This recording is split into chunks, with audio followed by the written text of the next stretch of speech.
Halo semuanya, kembali lagi di channel Bahas Kimia. Kali ini ya seperti biasa saya akan melanjutkan pembahasan SIMAK UI 2019 khususnya soal kimia nomor 51. Dari 5 buah senyawa berikut yang memiliki kepolaran terbesar. Berarti di sini kita cari per opsi ya. Oke, BeF2.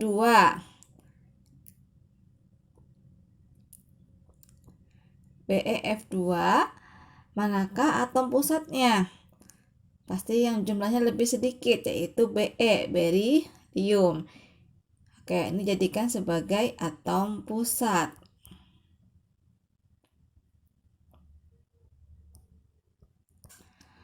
Atom pusatnya mengikat berapa F? Mengikat sebanyak 2 F. Nah, sekarang kita tentukan jumlah Pi dan jumlah PeB-nya. Kenapa menggunakan cara ini? Nah, saya bahas dulu ya mengenai kovalen polar. Senyawa kovalen polar itu ada 3 ciri. Ciri yang pertama adalah pada atom pusatnya punya PeB. Lalu karena punya PeB otomatis akan berpengaruh terhadap bentuknya sehingga akan asimetris. Lalu yang ketiga memiliki beda atau selisih keelektronegatifan.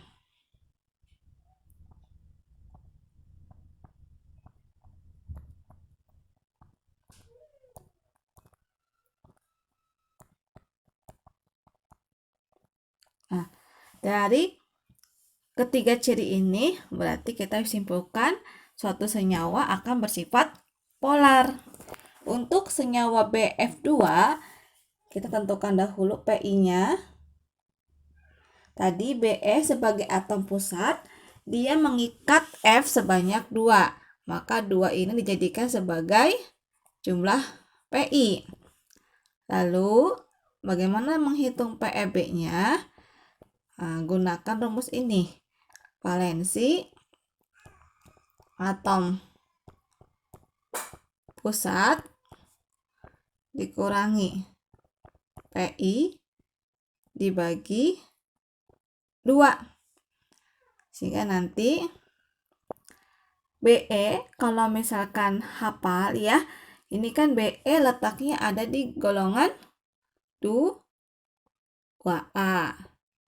Berarti dia punya valensi sebanyak 2. 2 dikurangi Pi-nya 2 dibagi 2 berarti sama dengan 0. Ketika suatu senyawa tidak punya PeB, maka digolongkan sebagai senyawa yang sifatnya non polar. Nah, untuk yang BF2. Untuk senyawa pada opsi lainnya syaratnya sama ya. Menentukan ada atau tidak PeB menggunakan cara seperti ini. 51 itu jawabannya ada di opsi D. Kenapa NF3? Oke, kita bahas di sini. Caranya sama seperti BeF2. Tentukan Pi sama PeB-nya.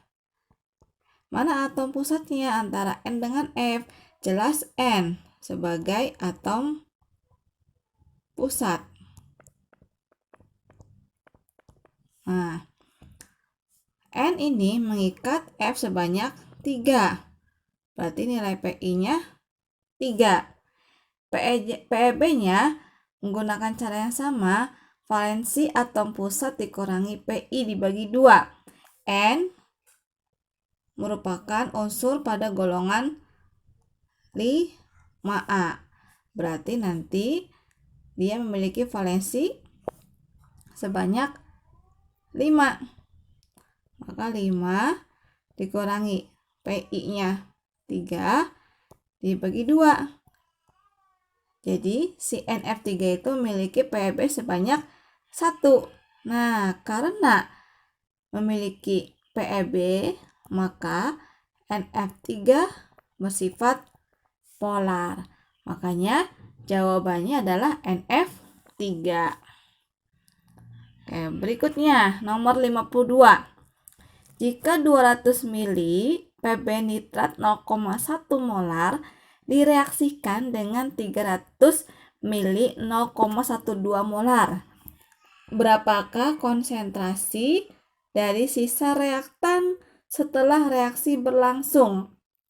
Nah, berarti gini, kita buat dulu persamaan reaksinya antara PB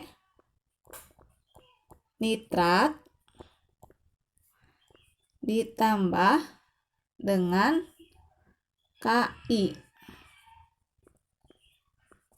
Oke, selanjutnya nanti akan menghasilkan apa nih? Caranya tinggal tukar ya, tukar ion. Maka nanti PB dengan I menjadi PbI2 ditambah 2KNO3. Setarakan, KI-nya berarti ada 2 koefisiennya. Lalu kita hitung molnya. Dikalikan nih. 200 kali 0,1 sama dengan 20.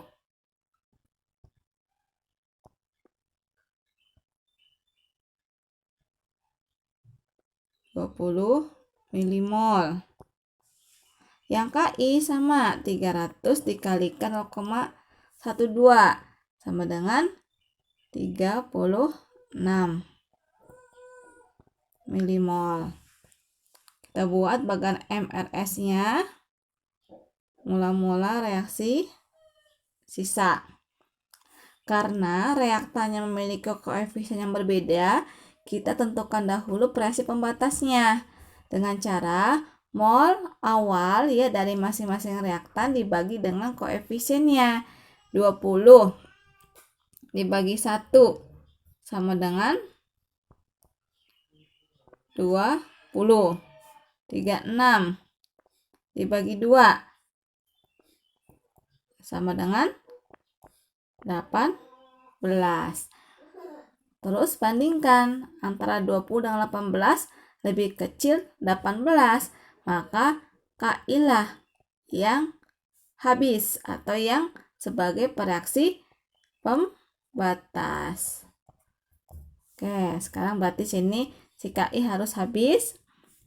Maka kalau habis yang bereaksinya sebanyak 36. Jalur reaksi ini merupakan jalur perbandingan koefisien. Karena di soal pertanyaannya hanya konsentrasi dari sisa reaktan, kita cukup hitung yang reaktan saja.